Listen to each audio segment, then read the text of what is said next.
오늘은 시편 119편에 대해서 묵상하도록 하겠습니다.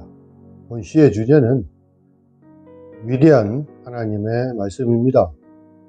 본 시를 지은 시인은 다윗일 것이라는 그 주장이 있지만 정확하지는 않습니다. 그리고 또 다른 다양한 견해들도 존재합니다. 본 시편은 총 176절로 이루어져 있기 때문에 성경에서 가장 긴 장인데요.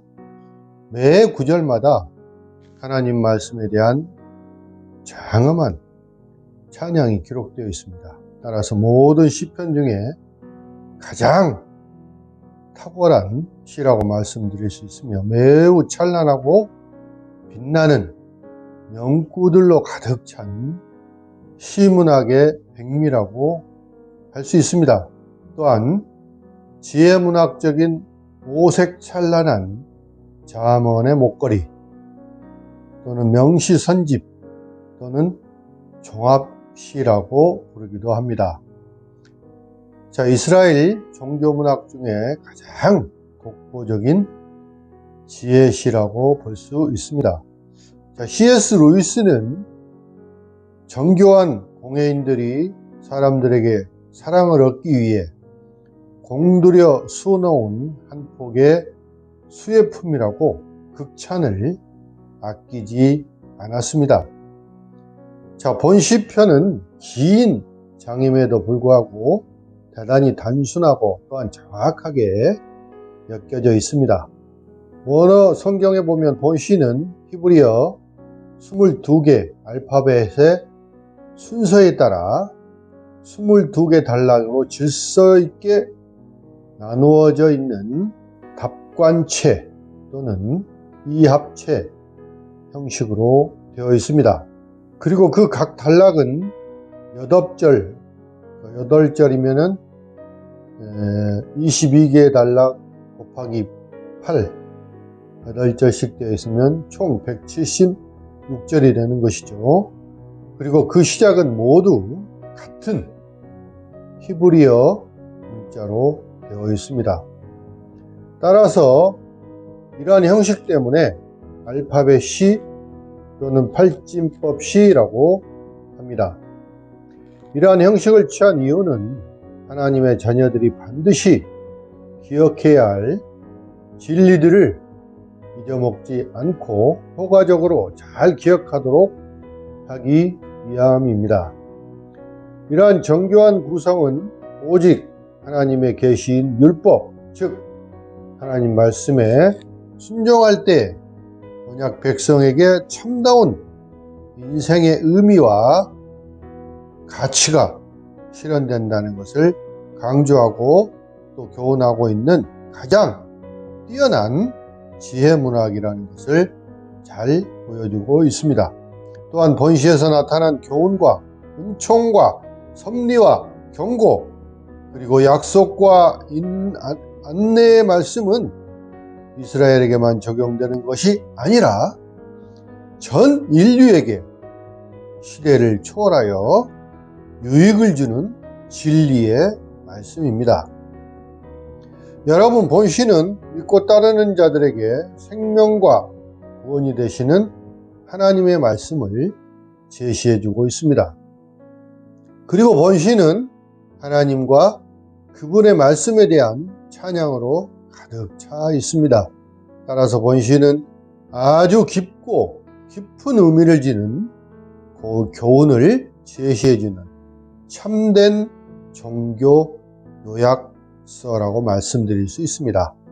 본시에서 제시하고 있는 말씀은 신약적인 차원에서 보면 성육신하신 예수 그리스도를 말합니다. 따라서 본시에서는 그리스도의 정신과 겸손, 믿음과 사랑에 대한 의미가 잘 내포되어 있습니다.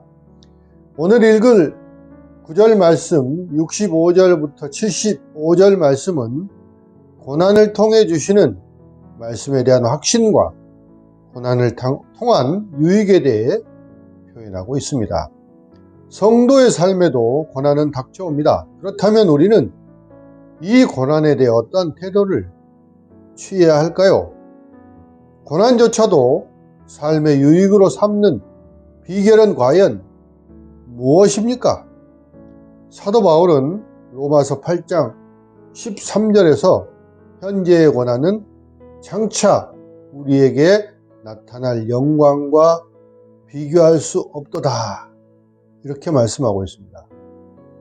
자, 그렇다면 고난을 통한 유익이 무엇인지 이 시간 함께 살펴보기를 원합니다.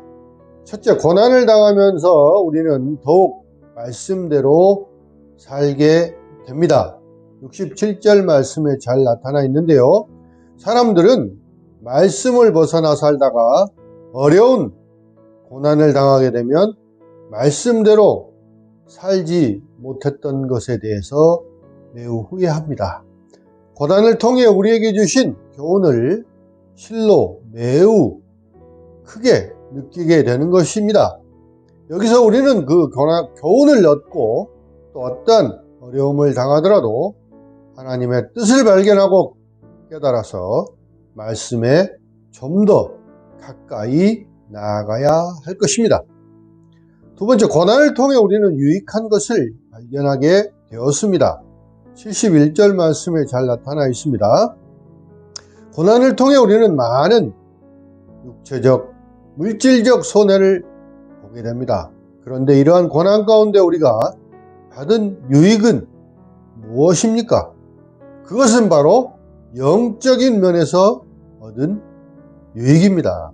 고린도후서 4장 16절 말씀을 보시면, 그러므로 우리가 낙심하지 아니하노니 우리의 겉사람은 낡아지나 우리의 속사람은 날로 새로워지도다, 이렇게 사도 바울은 말씀하고 있습니다.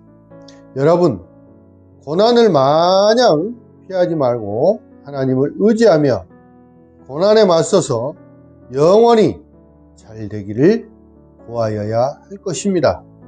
그리고 마지막으로 고난을 당하면서 우리는 율례를 배우게 됩니다. 72절 말씀에 나타나 있습니다. 책에서 배운 것과 또 실제로 경험을 통해 배운 것은 많은 차이가 있습니다. 하나님 말씀을 지키지 아니하고 어긴 그 결과가 얼마나 무서운지 우리는 삶을 통해 잘 경험하고 있지 않습니까? 고난을 무릅쓰고 말씀에 순종하여 율례를 배우게 되었다고 시인도 고백하고 있습니다. 여러분, 우리는 우리에게 닥친 고난을 통하여 말씀을 깨닫게 되면 하나님과의 관계는 더욱더 끈끈해질 것입니다. 고난 가운데서도 하나님의 세미한 음성에 귀 기울이시기 바랍니다. 사랑하는 성도 여러분, 우리는 고난을 통해 하나님 말씀대로 사는 법을 배울 수 있고 영육 간의 유익함을 배울 수 있으며 하나님 율례에 대한 체험적인 지식을 배울 수 있습니다. 72절 말씀에 보시면 주의 입의 법이 내게는 천천 금은보다 좋다라고 고백하고 있습니다. 고난을 통해 얻은 하나님의 말씀이 세상 무엇보다 더 귀하다는 것입니다.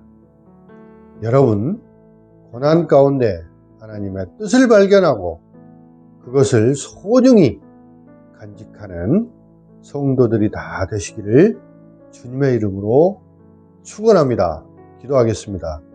사랑의 하나님, 은혜와 또한 축복을 감사드립니다. 주님, 우리는 은혜 가운데 살고 있지만 미처 그걸 깨닫지 못하고 항상 말씀을 어기고 거역하면서 죄의 길로 나아갈 때가 너무나 많습니다. 또한 우리가 믿는다고 하지만 우리에게 많은 고난이 또 닥쳐올 때가 많이 있습니다. 하지만 우리가 체험을 통해서 오직 말씀을 붙들기를 원합니다. 말씀 가운데 우리가 하나님의 그 진리를 발견하고 우리의 삶의 가치와 또한 지혜를 발견할 수 있다는 사실을 주님 깨닫게 됩니다. 주님, 하나님께서는 늘 저희와 함께 하시고 우리의 모든 죄악과 또 우리의 모든 잘못을 다 용서해 주시고 우리에게 구원의 은총을 베풀어 주셨습니다. 우리가 늘 그것을 잘 기억하고 감사하며 하나님을 찬양하는 삶을 살도록 인도하여 주시옵소서. 감사하고 우리 주 예수 그리스도 이름으로 기도드리옵나이다. 아멘.